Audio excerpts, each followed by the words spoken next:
Ben Roethlisberger was out there looking like a broken man with a big, dumb noodle arm.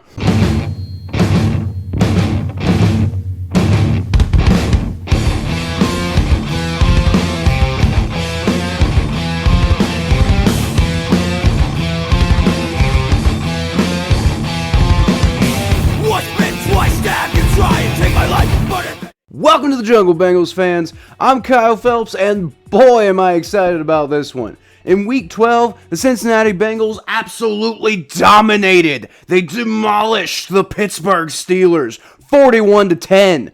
But before we dive into that, I just ask you, if you're enjoying the content, please give the video a like, subscribe to the channel if you want to see more content like this. We do live streams for all Bengals away games, recaps the days after the game, power rankings on Tuesdays.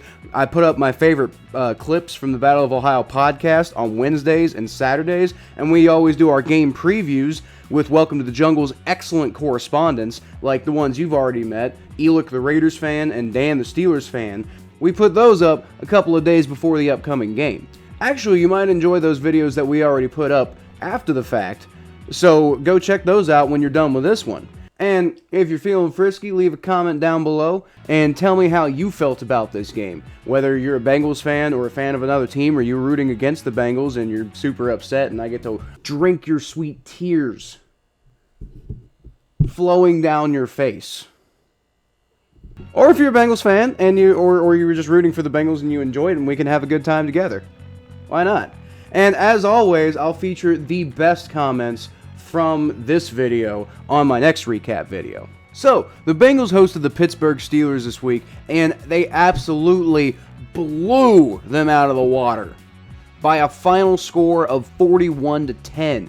It was their biggest win all year, and it actually tied for the second biggest win over the Steelers in franchise history. They've beaten them 41-10 before. The only time they ever beat them by a bigger score was in the 1988 season, when the Super Bowl-bound Cincinnati Bengals, in November, actually, beat the Steelers by a score of 42-7. Going into this week, the Pittsburgh Steelers thought that they were going to have a little bit of hope to come away with a win in this one, despite what happened the last time they played the Bengals, because this time they were going to have TJ Watt, they were going to have Minkah Fitzpatrick, they were going to get back a lot of those players from injury that that was their big excuse for why they lost last time. Well, you know what? What's your excuse now, Steelers? I wonder if the most important players are still there and you still suck, then what does that mean? Ben Roethlisberger was out there looking like a broken man with a big, dumb noodle arm.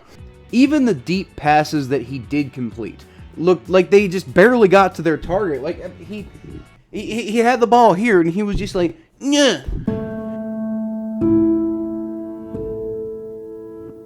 And then Chase Claypool, the amazing player that Chase Claypool is, and I will give him credit for that because he's very talented. And so what he does is Ben Roethlisberger goes, yeah. And then Chase Claypool's like, oh crap, the ball's all the way back there. I better stop like right now and then like adjust and go catch it. And he did that, and I will give credit to Chase Claypool for being an incredible wide receiver. But Ben Roethlisberger, you are washed. You need to retire now. Actually, like me and my dad were talking about at the game, don't retire now, because I would like Ben Roethlisberger to follow the Tom Brady path and play until he's 45, because that would just be fantastic for me as a Bengals fan. Yes, Ben Roethlisberger, please continue playing until you're 45. I would love that. So, I think it's safe to say that the Steelers are big, gigantic frauds. Just like they were when they had that fake-ass 11-0 start last year. Now, the Bengals, they absolutely put together a statement win this week. It was a game for the ages for Joe Mixon. At halftime, I actually turned over to my dad, and I asked him if he thought that Mixon might have a chance to challenge Corey Dillon's franchise record for rushing yards in a single game, which is 278. And it would have required a second-half explosion from Mixon, who was only at 117, I think, at the time. But He was already playing so well at that point that you thought maybe he had a shot at it. And plus, they were up 31-3 at the half, so it's like you think maybe handing the ball off a bunch in the second half and just running the clock away might be a solid strategy. Now, at the end of it, he did still finish with 165 yards and 2 touchdowns. So that's not bad, I guess. And as a team, the Bengals tallied 198 yards. Just 2 yards short of a clean 200. Come on, Bengals. I was a little salty that we didn't hit that 200-yard mark, but I mean, we still dominated the game, so just a little salty, just a little bit. Now, Joe Burrow didn't exactly light up the stat sheet today, but he did make big plays when he needed to. He capped off the Bengals' opening drive on the game with an 8-yard touchdown run that absolutely set the tone for the rest of the game. The second drive was frustrating, considering Eli Apple set them up with an interception that he returned to the Steelers' 5-yard line. But 2 broken running plays later and then a 12-yard sack on Burrow led to the Bengals needing to settle for a field goal. And then after that, the Steelers marched back down the field and got a field goal themselves. And, as a Bengals fan, you're sitting there and you're hearing the voices. And they're telling you about the ensuing doom that's coming and the missed opportunities.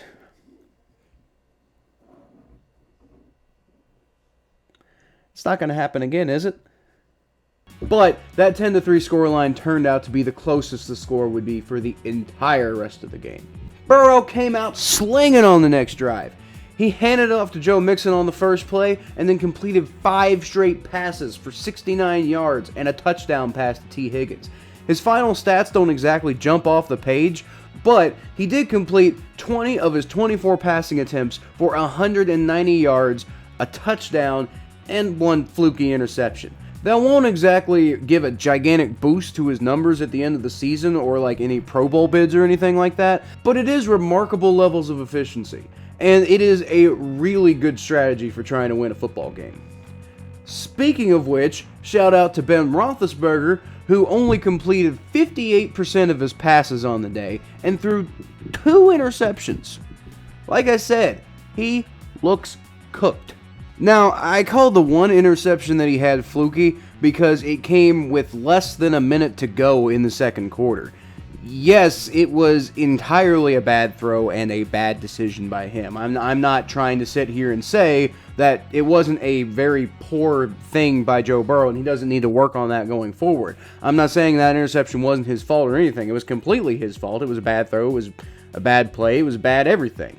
But they were already winning by 21 at that point, and the Steelers really didn't have time to march all the way down the field, nor had they even really shown the ability to do so all game. So, when it happened, everyone in my section just kind of shrugged it off. It was just kind of like, oh, you know what, that's okay, Joe, just shake it off, don't do it again, and you'll be fine, because, I mean, have you seen the way they're playing? Like, you'll get another shot, it'll be fine. And lo and behold, immediately after that, Mike Hilton comes through and gets a pick 6 on Ben Roethlisberger on the very next play. You know, the guy who thrived with him early in his career, but they didn't want to pay him for whatever reason. Well, let that be a lesson to other NFL players. If the Steelers don't want to pay you, or another team doesn't want to pay you, we'll pay you. Bengals will pay you. And you'll win here. Speaking of defensive plays, that defense was absolutely stifling all game.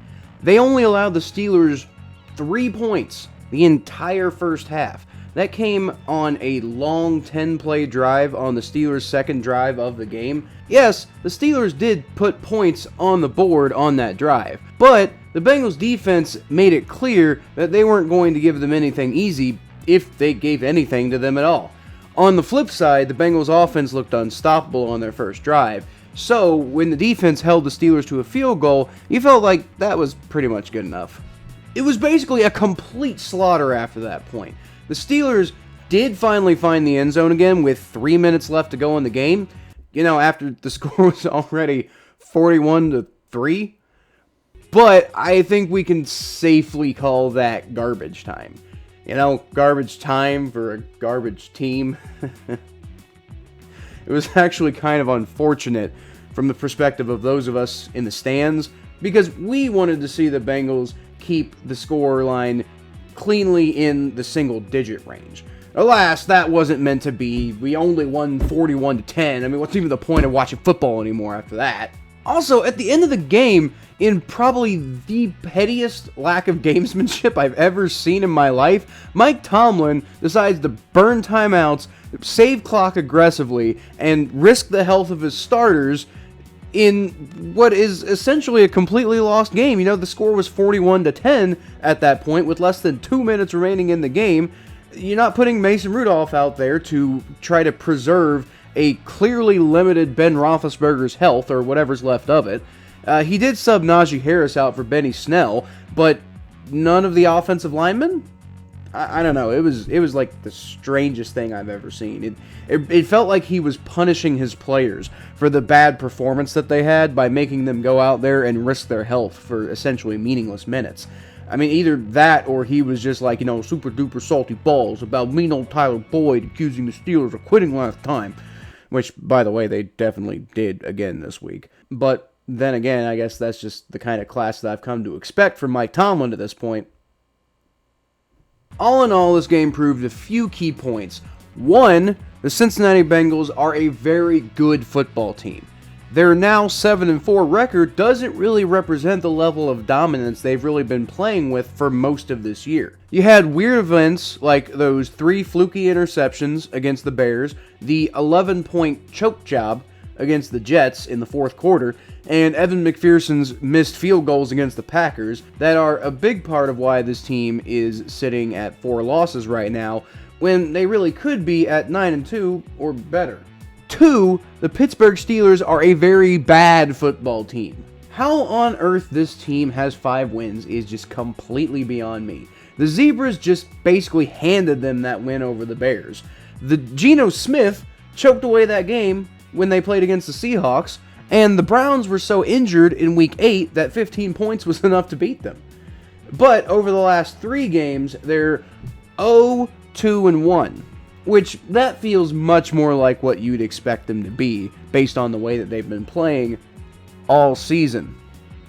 And even then, they were really super lucky that they played against Jared Goff in that one tie that they have, because otherwise they probably would have lost that game against any other team. So, here's my ultimate takeaway from this week's action, guys. The Bengals are going to the playoffs in Joe Burrow's 2nd season. Zach Taylor is a good head coach. He's the right head coach for the Cincinnati Bengals.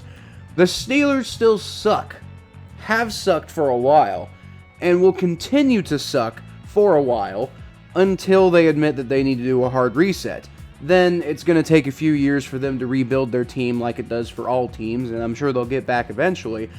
But until they admit that they need to do that, they're going to continue to suck. The Bengals can beat anybody. These are all facts that everybody needs to start accepting. In fact, the Bengals actually still control their own destiny in the division race. Because if they win out, considering they still have a game to play against the Ravens, and they're only a game behind the Ravens in the division race, then they will be the AFC North champions for 2021. So I'm just saying, put some respect on Cincinnati's name, because we're coming for everyone who doubted us. You know, I love the attitude that Joe Burrow expressed at the end of his victory press conference. He said, "We have higher aspirations than beating the Steelers right now," when he was asked about how big of a game this is, how much it means to the team, how etc., like that. Why? Because, yeah, we beat the Steelers. But now that's out of the way. The Steelers are out of the way. We have a whole NFL to go conquer right now. They don't seem ready for us. You know, other than the Jets.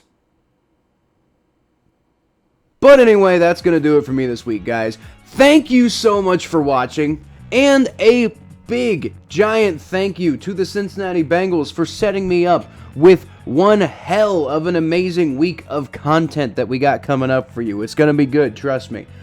Once again, let me know your guys' thoughts on the game in the comments, and I'll feature the best comments in my next recap video.